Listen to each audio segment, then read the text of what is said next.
Hi everyone, today let's talk about sector momentum edge once again, and then we'll get into all of those longer term charts and see where we think markets are set to go over the rest of the year and early next year. Do me a quick favor and like and subscribe and watch the video till the end to help out the channel, and let's get started. So sector momentum edge is a strategy we've talked about several times here, and it does outperform the markets on a annualized basis. You just have to make sure that you are picking the right sectors, but let's take a look at it, right? You do have some risks. The risks are you pick the wrong sectors, of course. You're picking them during sharp reversals, or you're getting stuck in sectors that have lost their momentum. You can get a little bit of choppy trading, those sharper dips, but usually those are going to come along with the S&Ps, and they're not going to be unique to your sectors typically, but really the best way is try to find those sectors that have the best potential and then pick 3 or 4 of them. They usually focus on 3 and look for the things that are the best. It is not just normal sectors as well. They do include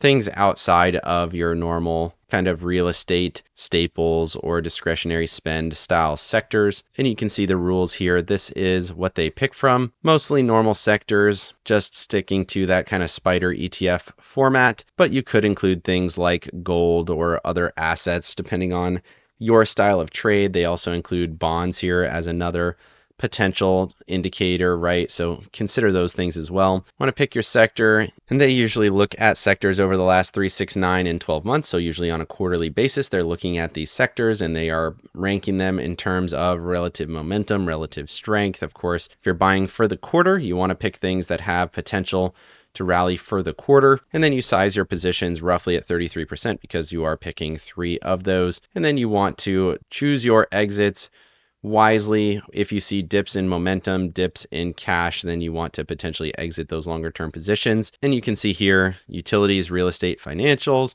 have done really well. Are they better than cash in absolute momentum? Yes. Then you select those top 3. And on a historical basis, you can see it has massively outperformed the spider. And they do update this on a rolling quarterly basis, right? And this is something that Finimize does, which is a pretty good tool. You can see on a 10,000 scale, on a log scale, massive outperformance versus the S&Ps on a sector momentum edge basis. So just keep this in mind, might be worthwhile. This goes all the way back to 2000. So the last 25 years, it's outperformed pretty substantially, pretty much right away as well. There was no times where it was weaker. So picking the best 3 sectors and looking at them over those time periods, and then comparison, definitely good, right? Of course, during .com, they did have a drawdown the same way as everyone else, but of course it was much lower on a relative basis. So again, outperforms to the upside, outperforms to the downside. And they say here the best times to be involved were these kind of meh years of 2004, 5, 7, 14, and 16, where these indicators were doing really well. You can see those outperformance periods there, especially there in 2008 did way better, mitigating those losses. And like I said, this is mostly focused on momentum, absolute momentum, and relative momentum, which is doing the best, and then making sure that you are picking those best sectors based on the comparison that we talked about previously. But of course, don't forget those risks that we talked about, those turning points, those kind of key up and down areas. Sharp crashes, of course, could be potentially catastrophic, but again, your normal portfolio is probably going to have those same kinds of losses. Moving over to fear and greed, we finished the week at a 40 up from an 18. Extreme fear back into regular fear, continues to move higher here, continues to look pretty good. We're right at this kind of peak area, very similar to the charts in that kind of most recent high, and now we're starting to push through there. Once we get above 50, we should be in pretty good shape for a little bit more of a bullish push, which at this point seems to be more and more likely. It wouldn't shock me to see just a little bit of a pullback and a higher low setup potentially, but for now this continues to look really strong. Strength still in extreme fear despite this turning back up here a little bit, back above that 0 mark. Breadth continues to improve. The short time frames on breadth do look a little bit weak, but the longer ones still looking strong. And then put call ratio turning back up here, but still in fear despite being at a pretty low level, honestly. And then moving over to volatility, we talked about this one on the Friday video. It's getting very close to that 14.7 area. That's going to be a zone of support, but safe haven demand continues to improve, starting to get into that greed area. Junk bonds pulling back down here again, getting closer to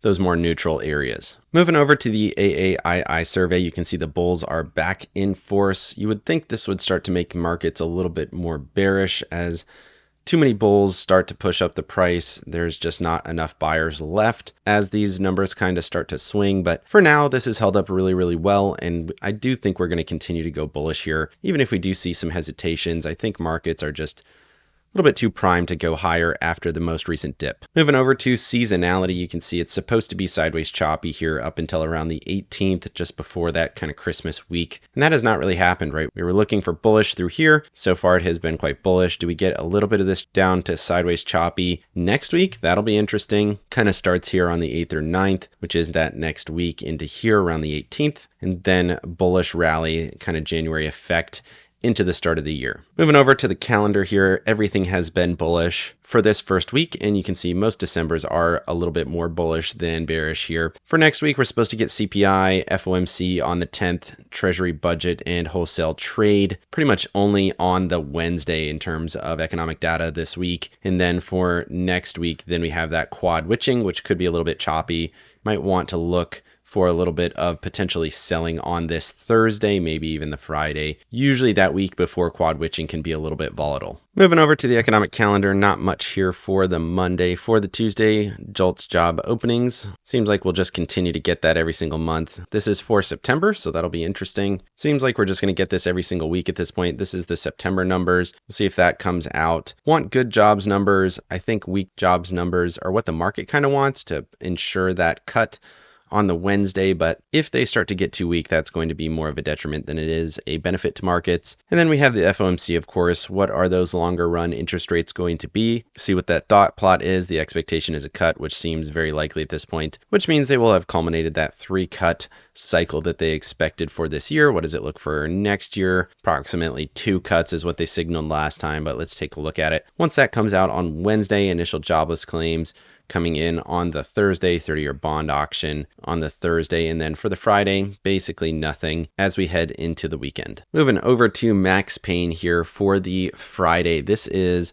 one of the biggest max pains I've seen in a long time for a non-options expiration. 1.4 million options, put call ratio extremely high at 6.49, so very little expectation of more downside this week. You can see not a huge strike at 670, but that would give you quite a bit of room to get to that 670. Definitely not expecting to close anywhere below that. But look at these massive strikes out here. 500,000 of the 555s, massive open interest. And then you got 595, 250,000, zero expectation of getting anywhere near those. Those will all expire worthless this week, which is probably why someone decided to sell them. Either way, though, 670, kind of the bottom of markets for this week. But like I said, not really expecting to get too much lower than current price. You can see all these puts in here, more than the calls. Pretty much anywhere below 680 doesn't make any sense for the close. Moving over to the charts, looking at the SPY here, you can see we're up about 1/3% on the week, continuing to look for this upper trend structure in here around 71, 7200 potentially. The momentum did step back to bullish over the last 2 weeks. The RSI right at that SMA, so we still haven't tagged that level on the weekly chart, still showing clear divergence here. And this is going to be triple divergence if this kind of culminates the way that it is with that high, lower high, as price continues to kind of hover in this area and go potentially higher here. We are certainly extended, but again, it just looks like markets want to go higher, especially with the close on the week. It looked like a pretty good close, even tried to pull back a little bit, kind of pull back in time, and it just could not go lower. You can see that here on that daily chart. Consolidation in here started to break higher into the end of the week. On the SPY charts, though, we do have a little bit of overhead resistance, tagged that overhead resistance, and did start to sell off. We also got the gap fill back to this 29 October candle, which could eventually signal that maybe this is the zone where we finally top out. But realistically, I think we're probably going to go to this next level. I think we'll break through here and get to this next trend in that kind of 695 area. Maybe it takes a little longer, closer to 700. Either way, in here, I think that's probably where we're going to go over the next week. We did get that kind of resumption of the rally into the end of the week. Momentum bullish, RSI still bullish. Moving over to that SPY chart on the Tasty charts, you can see this is the weekly, still very much bullish. That trailing stop was all the way down at 632.14. Didn't get anywhere close to that, hit that 21 EMA, and then we got a nice move higher. Now you're looking for that upper ATR band, which is sitting up here at 696.40. That would take you back to this kind of trend structure that we had up here. I do think that that is absolutely in play over the next week to 2 weeks. And then looking at that daily chart, we're still in bearish conditions here. That trailing stop is right at the all-time highs here. You can see it at 692. I think that'll be probably taken out next week at some point. The momentum is bullish here, and you can see that volume coming through on the volume weighted MACD, definitely bullish, again indicating that this should likely continue next week. Moving over to the NASDAQ here, you can see we did get that trend line, hit that trend line and reject a little bit. The SMA on the RSI still overhead resistance. You can see that zone here, same as the SPY charts, but the momentum stepped bullish 2 times here. We did get the continuation up about 1%. I think we'll probably come at least to a double top at this point, get a little bit more sideways choppy action while this 21-week moving average catches up. It's going to take a little while for that to do it, probably mid-January based on this. So sideways choppy to slightly bullish up until then. Got to wait for all of these EMAs to catch up across all of the different time frames. And then looking at the Qs here on the daily chart, you can look at that upper level that we were watching, 624.90. We closed above that level. Didn't quite get the gap fill back here to 3 November, but I think we're probably going to push at least to the all-time high back here around 336 or so before we get the bigger breakdown, which I do think will still happen. But for right now, everything just continues to go higher. Momentum is bullish. RSI is still bullish. You can't really fight that, at least for now. And then looking at those Tasty charts, same kind of setup as the SPY charts here. You can see that upper ATR band sitting up there at 649.92. That's in play now with this kind of pullback, 21 EMA hold, looking for that bigger continuation. This pullback was a little bit deeper than some of the others, and that does indicate this could certainly still be a topping pattern, but with how strong this previous move was and the continuation this week, just seems like we're going to get that bigger continuation next week as well. And then looking at the daily chart, you can see that most recent zone closed above that, same kind of zone we talked about. Still bearish conditions on the daily chart, but I think we'll push through that this next week and look for that upper ATR band in there around 645.50 over the next week to 2 weeks. I just think this is going to give a bigger continuation. You can see that volume weighted moving average just now flipping to a stronger bullish condition. Should get a couple more days, potentially weeks of that kind of price action. Moving over to the Russell here on the weekly chart, you can see we are right back to those all-time highs, and you can see this is an all-time high close, so that is pretty bullish for the Russell. Really, really powerful week. No surprises that we got a bigger continuation. Thought we'd kind of reject off this structure here, but we ended up closing right at it. Momentum stepping to bullish. RSI still struggling right at the SMA, but it is slightly above it. Still have that divergence forming, but if we can get the push through here, we start to break that divergence cycle.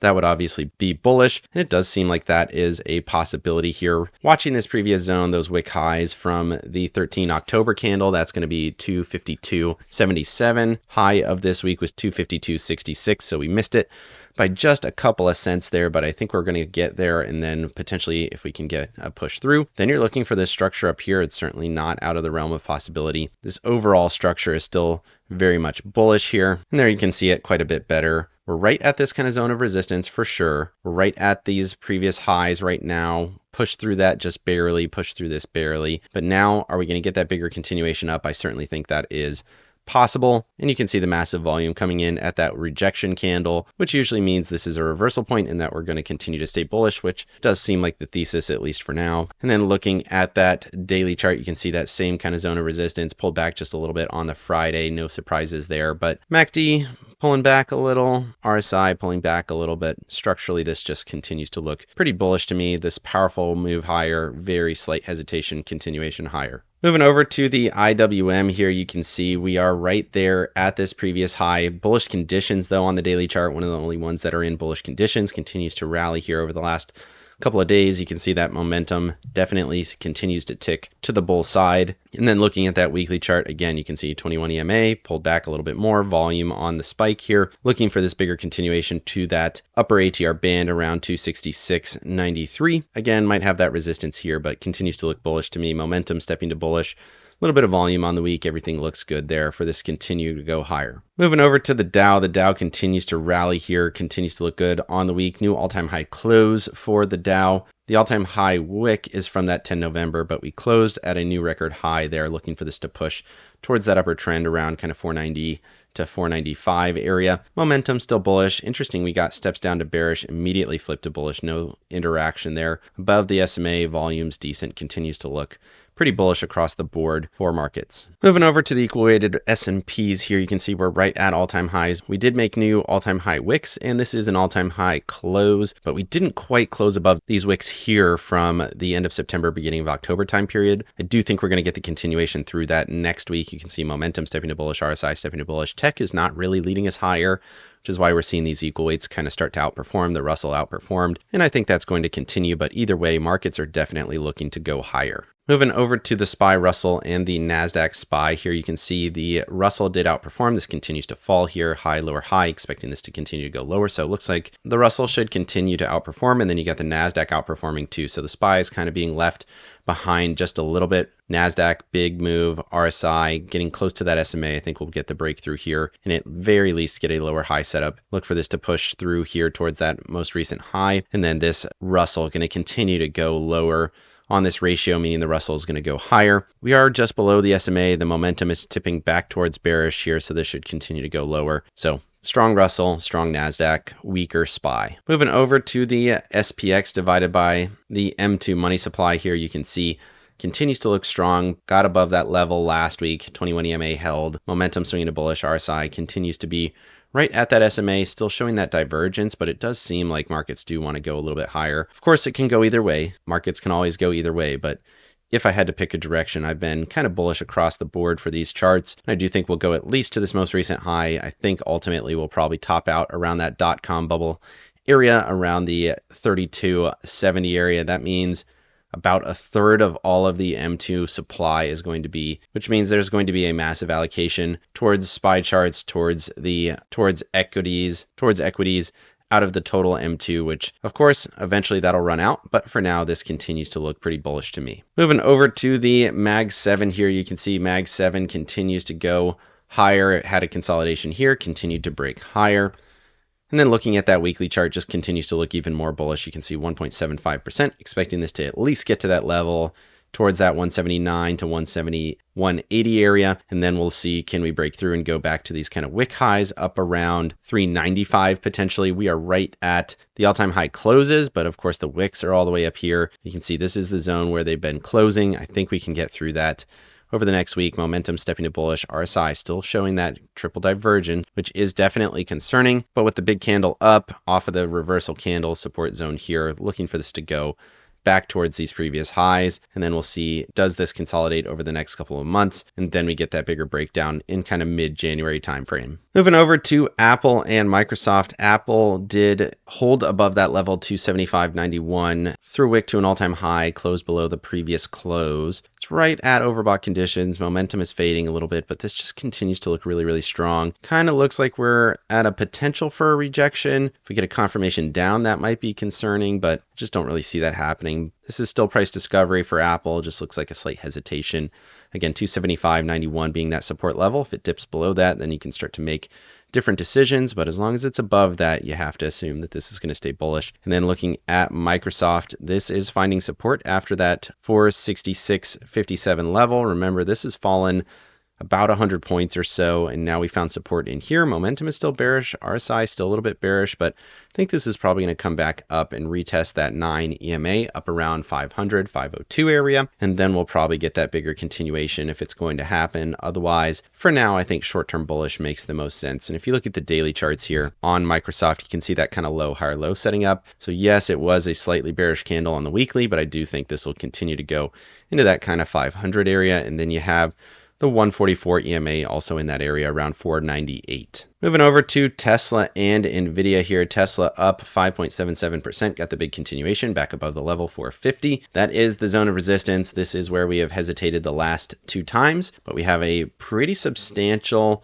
higher low setup. Nice continuation to this area. If it's going to push through, I think we're going to go to 500, or at least to this wick high from back here around the kind of 485 area. I think there's definitely more potential here. Momentum is bullish. RSI right there at the SMA again. Definitely got that same kind of structure as everything else, but price action says this should go here. And then looking at NVIDIA, same kind of thesis. Bullish on the week, 3% on the week. It's right in this zone of resistance we've been watching for seemingly forever at this point.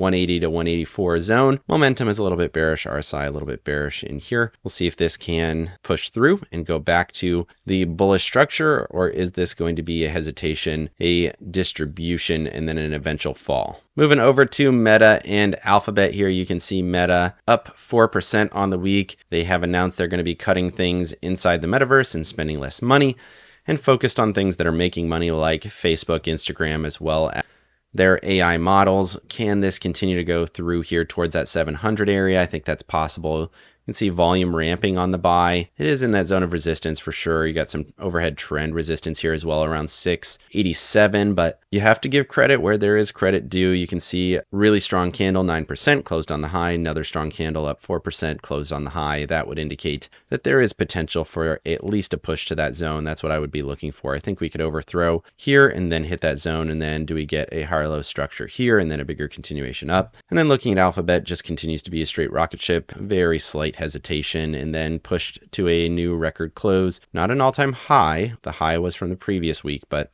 continues to look good. Definitely extended, definitely momentum bullish, but look at that RSI at an 83, just continues to be parabolic. Moving over to Amazon and Broadcom. Amazon was actually negative on the week, 1.5%. Opened right at the level, same as the previous. Tried to go higher, ended up giving it all back. Momentum bearish, RSI bearish. This is the concern, right? Where you come into the SMA, hit that SMA on the RSI, and then reject lower, and then you would expect continuation lower towards that 55 EMA around 216.60 or so. That would be interesting, down about $13, or a potential move of about 5.5%. Momentum bearish, RSI bearish does look like that is going to happen over the next couple of weeks. And then looking at Broadcom here, you can see inside candle, kind of hanging man candle. That is concerning for sure. Broadcom has earnings this week. If they don't crush it, that's going to be terrible. Of course, this is an expensive company, and they need to continue to demonstrate that they can continue to do all of the things that they said that they have been and can do. Momentum bullish. RSI did pull back a little bit, right? With the high, lower high here, back below the SMA. So again, does this start to pull back? It's hard to say. Of course, the structure is still very much bullish. Moving over to staples and discretionaries here, you can see discretionaries rallying on the week. Up here, we got a push of 1.27%. Is it going to get back to that level? 121.39, and can it get through there and push? Momentum still bullish. RSI right at that SMA, same as everything else, right? We have that divergence forming. Is this going to be another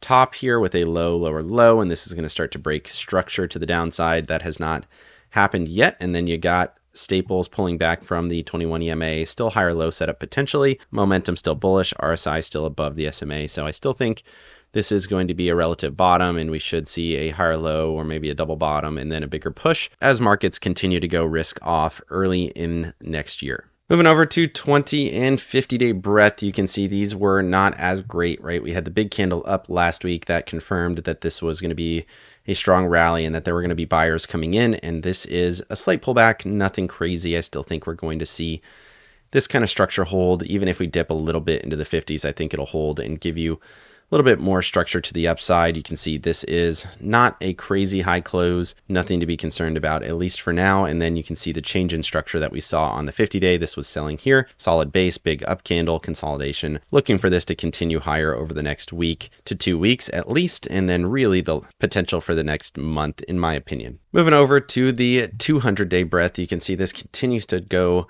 bullish this week. Big confirmation up yesterday. Momentum stepping to bullish, RSI stepping to bullish, back above the SMA. We've had a couple of instances of this, but we're back above it here, holding the structure. You got the low, higher low here. I think this is going to continue to go here. We didn't hit those kind of critical levels on the 200-day. I think this is the pullback, and now we're going to see a bigger continuation here. I don't think that we're going to get that bigger continuation down. Even if we do have a short-term pullback, I expect it to be bought up, and then we'll see what happens after that, right? Somewhere in here makes sense, and then get that bigger continuation to those more critical levels between kind of 75 and 85. Moving over to the dollar. Dollar did continue lower this week, which is unfortunate. You still have that 21 EMA as support on the weekly chart, 98.52. That's going to be an interesting zone right here. You see that 21, like I said, the SMA still very much bullish, continues to trend up, pull back to the SMA, touch that level, and then look for that bigger continuation up. It's a pretty good setup too when you get above the 50 line, retrace below, and then get back above the 50 line. That's usually a good time to be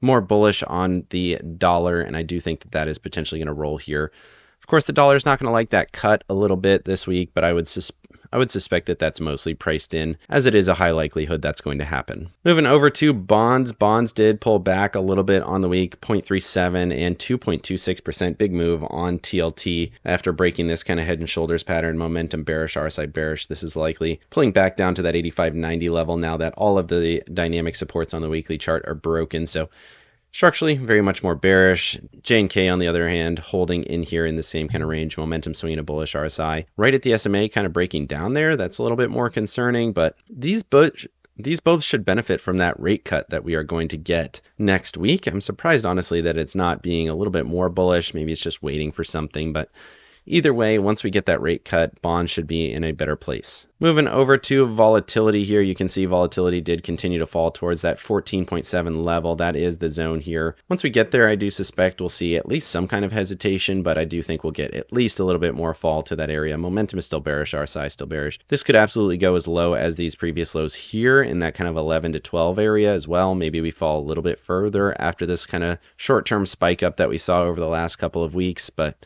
either way, short term still looks bearish to me. Moving over to my accounts, you can see I was down a little bit on the week. I did try to go short at the end of the week off of that 624 level, and then we broke above it on the Friday session, and I had to flip to bullish here. So I am a little bit longer term bullish now. Like I said, I think we can rally or at least sideways consolidate through kind of middle of January, and then we start to see that weekly 21 EMA catch up, and then we'll see what happens after that. But in the short term, we should be able to hold price action. We should be able to continue to go either sideways to bullish up until that point, and then we'll see what happens after that.